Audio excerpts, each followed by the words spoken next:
One of my readers asked, aren't your dreams illusions of an unrealistic world? I wonder, where should we separate illusion and reality?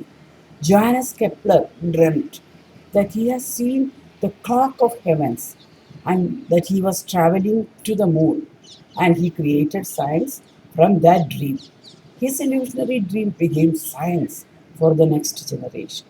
Kekule dreamed of two intertwining serpents devouring the tail of the other, and he found out the six carbon ring of benzene. Benzene ring is science, but the dream which gave birth to it is not science. Where is the logic in this type of argument? Varahamihira talks about the illusion of passage of time and of space. Kurt Gödel said about it, illusion of passage of time arises from confusing the real and the given. We think of occupying different realities. In fact, there is only one reality, and Einstein carried the torch ahead. He imagined that he was traveling on a light ray before he created his famous equation. I am trying to organize my old diaries and copy some excerpts onto my computer. A diary is a running commentary of our stream of consciousness over a long period of time.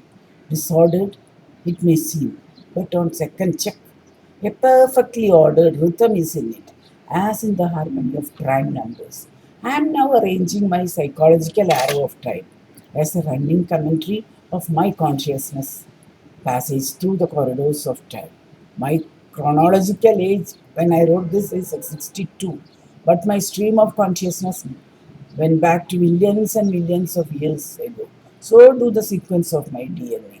From that ancient world, I want to create a new world of love and peace. My dreams and my streams of consciousness follow a cosmic calendar. I discover with wonder. In a cosmic calendar, one day is 40 million years, 1 second is 500 years, every cosmic minute is 30,000 years. Converting that to degrees, 240 degree or 8 months comes to 432, then 50 years. How much of that? Therefore, 12 months or the circle of 360 is so many millions of years. The every number of Einstein and his cosmic calendar was known to the Indian astronomer from Vedic times. Not the written Vedic times, but the oral Veda, the nomadic cattle rearing and early settling periods. When mathematics was done with just three symbols, a small line or a stick, a dot, the decimal or the badram, and a zero, an open coloration, and the history of Indian mathematics and knowledge of the age of the earth is as old as that cowrie seen abundantly in Indian Ocean and in and around Ganga and India, the Riemannian seashore Sita landscape. The power notation of the Shamsha or decimal was invented right back in the beginning of civilization in India by an unknown ancestor who took a stick, a badram, and a kavri and calculated the very big numbers of the Yuga and Kalpa. Surprising, but there are many evidences for this. The dream, when a single tiny moment, time, energy, and space become one with the dravya of our body, giving us unusual insight into a bygone past and a passion to create a future of oneness to the entire world. That is the Advaita, is my only reality. And for creating those beautiful dreams, Indian classical and light music has been my friends or aids. When I review my life after 60, I find only this reality. All the other experiences were just illusions. And then I remember the words of Krishna in the Gita that a yogi is awake when others are asleep, and asleep when others are awake. That is absolutely true. What is real for an Advaitin? Maybe Greek and Latin for others. And what is real for them is just an illusionary world for the Advaita. The truth of an astronomer is both the dream and reality of the ancient Rishi. The essence of all the living and non-living things of all the civilizations and languages, sciences and arts, consolidated as the rasa experience of Saundarya Lahari, in a split second in one's consciousness, as if in a mirror, in a dreamy mirror. They come to us in our deep sleep as visions, because that is the only natural state when we forget our sense experiences and are totally transcendental. We are then beyond the limitations of our so called limited personality egos and the limited experiences of the world. The history of mankind, as we know it today, is only a few last seconds in a cosmic calendar of Mahakalpa and Yuga. This small day to day life, which we think as real, is not the real. The real is something beyond this. For a soul to evolve fully, the environment is selected by an unknown power. We don't choose our parents. The parents, the home, the space time for the event, that is the birth, is beyond our free will. This then determines our education and the possibility of wisdom we acquire. We are given the appropriate experiences, friendships, acquaintances at the correct moment so that we evolve fully. We don't have free will on that too. The poetic and logical truth of reality of Jagrat and Sopana as a function of the brain. The right and left hemispheres have a perfect job division. My brain has to be a combination of both.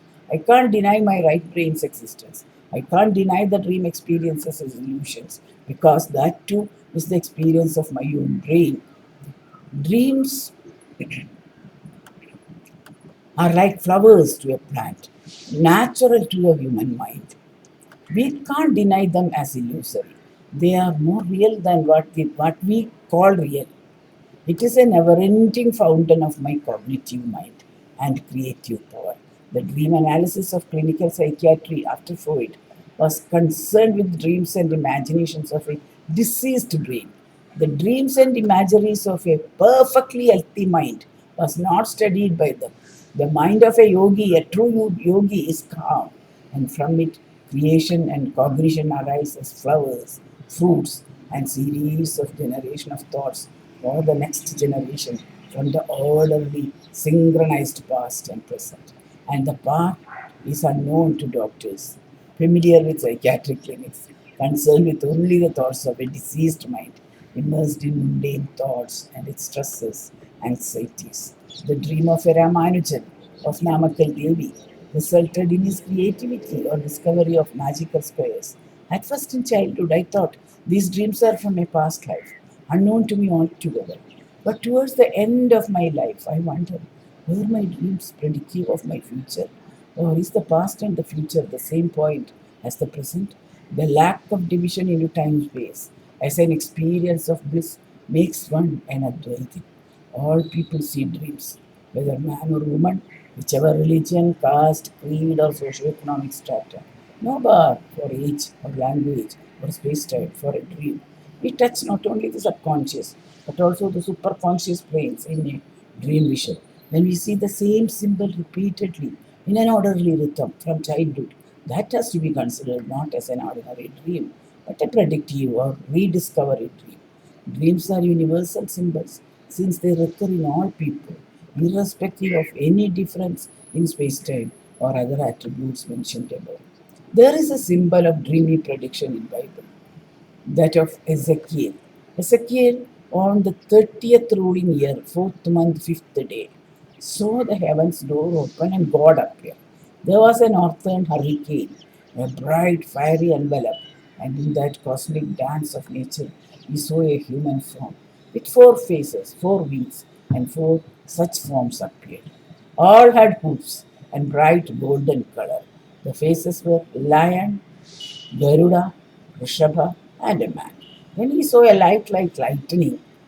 In Veda, we call it Saudamini Samaprabham, and the voice of God as thunder. Whether in India or abroad, the dreams of celestial beings are seen as a vyuha, usually of four or eight. Krishna, Durga, Vishnu, Rama, Sanaga, and his brothers, angels, evangelists, all are in vyuha, never alone, in the Vishesha of Mark, which starts with the white pigeon of peace and the healing power of prophet. There is the symbol of lion. So it is quite natural for me to have dreamt of a Rashi Chakra in the middle of which the Devi stood. It was also perfectly natural to visualize the four lionesses who delivered the four kitten. The dream just show that I am also destined to see the cosmic proportions and to talk on world peace and harmony and for healing powers of music. What Ezekiel saw was the four cosmic directions of Rishabha with plates of Kartiga in it, Simha with Makha and the Saptashi in it, Garuda with the serpent just opposite to Rishabharashi is Chiga with Sarpamastaka or Anuradha with the Jeshta or Balarama as Anantanag and the Aquarius or man or Hamsa, the Paramahamsa with Agastya and Vasishta opposite to that. These 4 points are 90 degrees apart from each other and travel as a loop only. A cosmic form like this is seen by the prehistoric men and women as dream visions. It is the Ka of Brahmi, the Chitrakuda of the serpent worshippers of India. It is the Bharadwaja group and is the symbol of cosmic consciousness. The golden rectangle of the Visharupa. We know the growth of the body, it is visible, but our mind also grows. It is an invisible process. If it does not grow, we become stunted. When a tree becomes old enough to produce flowers and fruits in appropriate season, natural to it, the dreams we see are like that. The end of a dream is when it is fulfilled, or when they become the fruit. Here, the ancients and the modern dream analysis differ. My dream is nature of my mind, or the Ritu Pushpa, the seasonal flowers my Atma creates on my mind. It has something to tell me, to teach me as a human being. When a doctor listens to dreams of a client, he should try to understand them in this way, not as mere illusions of a mad mind. Musical imagery in music therapy is used for this. The visions of the other world, the near death experiences, etc., of the clients are to be seen as parts of human consciousness. In a simile of a plant with blooming flower which turns to fruit, there is a naturality, beauty, fertility symbol, and the concept of revival or punerjani, the nectar of eternity. And Jung, Carl Gustav Jung, was able to see this, unlike his predecessor Freud. The fertility of a plant is not sin, but a natural phenomenon for next generations to exist. A continuity of genealogy of human race. That is a dharma, a duty, and a beautiful experience for the Rishi of India and for all tribal cultures of the world. And they saw it as a divine dream, as Ezekiel also did. The symbol of snake, goddess of Rasi Chakra, as gates of heaven, swans, and other animals were interpreted in this way.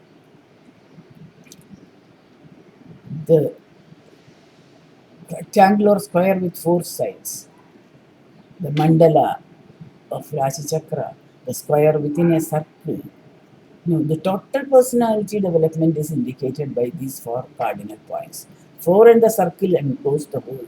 And Jung calls it the fourfold Nirdvanda. You know, Nirdvanda is a Sanskrit word meaning not a second, but one only. So Jung has used that Sanskrit word to describe this fourfold structure, free from any opposites. Fantasies and dreams of a personal character may be explained by individual and animistic, but fantasies and dreams of a impersonal character cannot be reduced to experience of a single individual past and are collective inherited memories or structural elements of the human psyche. An autochthonous revival of such memories as visions can happen in dreams, in lucid states, in yogic visions, in reveries, etc. The snake symbol or lemniscate is a favorite symbol of collective psychic substratum, which is located anatomically in the subcortical cerebellum, spinal cord, which constitute the snake, according to Jung, and Kundalini, according to the Eastern yogins. So, snake dreams occur when the conscious mind is deviates from its instructional basis and it has nothing connected to sin or sex. The fact is, symbols are the same universal ones, and it is the interpreter who interprets them as sin or sex who should be studied for the behavior. The one who interprets it as a divine thing or a natural thing is safe. The one who interprets it as something bad or unnatural has something of that quality lurking inside his subconsciousness as a guilt feeling. So, this is what we have to think of when we interpret dreams.